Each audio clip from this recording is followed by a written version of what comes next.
Hello voice carrier customers. This is a quick video tutorial of voice carrier's new Office fax products. I'm going to spend a few minutes explaining each one of the products. We have our two new products, one which is a fax machine with an ATA. The ATA stands for an analog telephone adapter. That's a piece of hardware that actually connects up to the internet as well as connecting to your fax machine.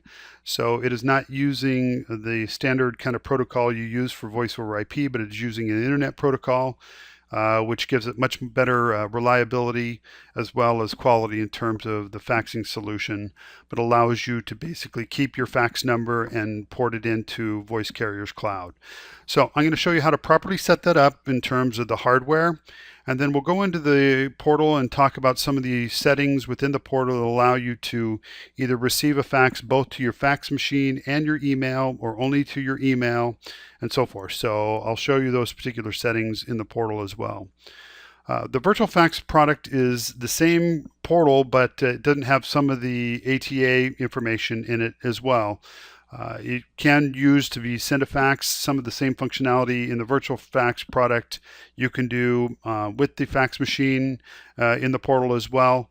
And I will go ahead and show you how you can send a fax and see the reports and the different settings in there as well. Finally, I'm going to jump back into the presentation and show you how to send a fax via email. This is only allowed for the virtual fax product. So if you do get a piece of hardware and you're having your fax machine and your numbers ported over and using your fax machine with the ATA, you can't send it via email. It can only be sent out via the fax machine itself. So let me quickly show you how the ATA is set up. There's really two connections here. You plug it in to your power cord, but the main one is the WAN connection, which is connecting your ATA directly into the internet. As you can see, it's plugged into the WAN connection. The second one is the phone line that'll go from the ATA directly into the fax line side of either your multifunction printer or your fax machine itself. One word of caution here is that you do not want to plug in this device until your numbers have been ported into voice carrier. It's very important that you realize that if your numbers haven't ported into voice carrier as of yet for your fax, I'm speaking specifically about, you don't want to plug this device in because you would not receive any inbound faxes via the device until your fax number has actually ported into voice carrier. So just one very strong word of caution in terms of when you want this device to be plugged in. It's after you've received the confirmation from voice carrier that your fax number has indeed ported. So let me jump directly into the portal itself, and then I'll come back to the presentation to show you how you can log and do an email to fax. I'm actually in the device and to the portal itself, the web portal. You'll be given the information on how to get into this with your username and your password and so forth from the order processing department of voice carrier. But like I mentioned before, I am using this device with an ATA, a fax machine with an ATA. So if I go into my account information here, you will see that there's some settings in here that are specific to the ATA. Specifically, if you look down here, deliver fax when ATA is offline. So when you're agreeing to the terms and conditions by pressing or clicking and checking this particular device solution, so that if your fax machine is offline or your ATA is offline, it will go ahead and deliver your fax via email. And again, you can see my email addresses are set up along with my fax number that's tied to the ATA itself. But some of the settings you can have: deliver fax to fax machine, deliver fax to email, or both. I've got it set so if somebody sends a fax to my fax number here, I will receive it both in my email and on the fax machine as well. So it's kind of a unique little feature that we find very useful for quite a bit of people that still want to use their fax machines and so forth. Everything else in the portal is pretty straightforward in terms of the account information. Again, you can do a report email on failures and successes and select which ones you want, or if you don't want any of these. So all up to you to configure this based on your specific requirements. So I'm going to close out of this, and go back into and show you the different reports that are available here. You can click a specific time period, month to date, last 30 days. If I do month to date, and I can do a detailed report, and it shows everything in here. Since I choose month to date, it's going to override these particular start dates and set end dates, but you could do it by day if you wanted to as well. And then you can show all the faxes, only successful faxes, fax to voice, to email only, and so forth. So again, a different set of solutions. I will just select all faxes and show report here. So you can see that I have a few in here, and fax to fax, and the fax was received, and it shows the time and duration. You can actually click on the fax ID here, and you can either download this fax or you can actually view the fax right there online as well.